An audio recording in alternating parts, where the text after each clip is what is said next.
Let's even look at some exciting opportunities I wish somebody had sort of sold me on, because I used to have sort of the mentality of kind of what I started the podcast with of, all right, whatever money I have now, I'm going to spend it almost like YOLO, and then later on in life, I'll have a big time job. And that's when I'll, of course, worry about, investments and that kind of thing.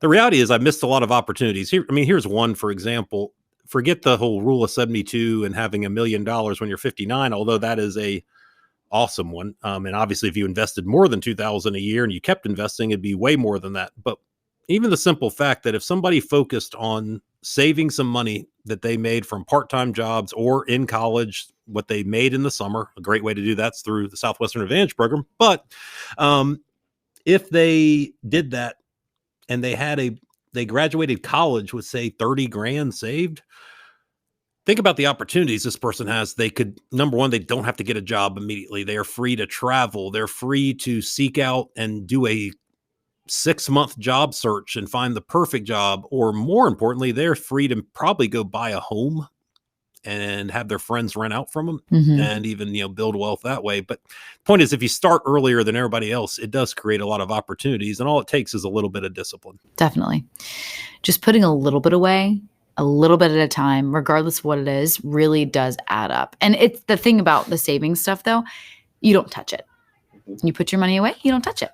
And always having, I'm sure you've heard the term nest egg. I think it's Dave Ramsey talks about having $1,000 that you don't touch. It's like in case of emergencies only, right? But the self-discipline is a big part of it that people don't really have a grasp on sometimes. And I definitely didn't for a while because I would pull from my savings account. And I finally got to the point where I was like, okay, this is what I need to do. This is my spending money. This is my savings money. Here's my budget. Here's what I can spend. Here's what I will spend.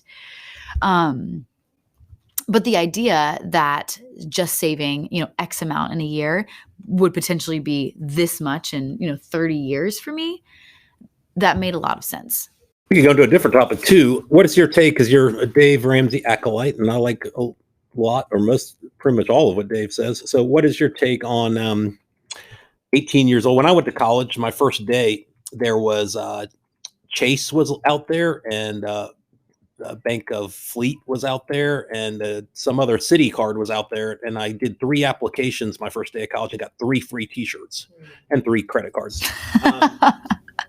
And I got pretty high limits really quickly. And obviously somebody could be an idiot with credit cards and blow a bunch of money and get into debt and ruin their credit. At the same time, if somebody's responsible, they could also build credit. What's your take on that? So I actually don't have a credit card, but I do have opinions about this. Dave Ramsey's daughter talks about this. Rachel, what's her last name? Cruz. Rachel Cruz. Yes. She's like, okay, do you really need a credit card, right? The only reason that you actually do need a credit card is if you are looking to get into more debt, a house or a car. But unless you're looking to take out loans or do this and that, you don't necessarily need a credit card. However, credit is really good to have just in case plans change, right? Have some established history of something Totally. And I have friends who, were young adults, were recently out of college, who just put a really, really low limit on their credit card, like maybe $500 a month. Mm-hmm. So they're able to 100%, they're going to be able to pay their credit card bill and can't spend any more than that. But by doing that, they're still establishing credit, right? But I think the biggest thing that I've learned just over the years is, literally just form the life habit of spending less than you make and always saving something, right? You'll never deal with debt. You'll never be broke, and you'll be financially ahead of 90% of the population. You'll be financially ahead of most of the people that you know and grew up with and who are kind of just spending whatever, right? Yeah, I heard once if you show up with a good attitude, you'll beat 98% of the people in the world. And I thought that was, at the time, like, that sounds kind of simplistic.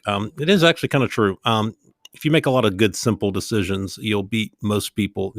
What you just said about finance is totally true. I guess on credit cards, not necessary. At the same time, sometimes I think I sometimes dislike the attitude of I don't want to get a credit card because then I might just blow a bunch of money and go into debt, where it's like, that's sort of like a drug addict saying that if I move to a different city, I won't.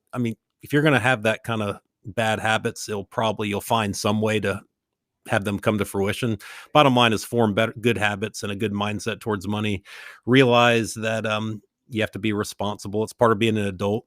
And if you do things right, it is really insane how many opportunities you can have as a 23-year-old compared to your peers. Because sometimes if you're 18 years old, 59 seems like a long time, like I'll be dead by then or something, I don't know who would think that, but not these days. But when you're 18, if you're thinking I want to have a lot of really cool opportunities when I'm 23, it's not that long. And it is true. If you just make some simple, good decisions and form some good financial habits, you will be farther ahead than 95% of your peers.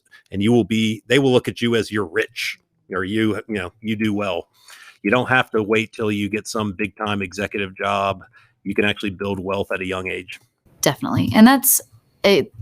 I've been lucky in that. I mean, I feel like I was 18 last week, right? And it's been me too. Long. It's been 6 years now, or 5 years now, and but you're right. And I have friends who kind of have these same ideas and feel the same way about money.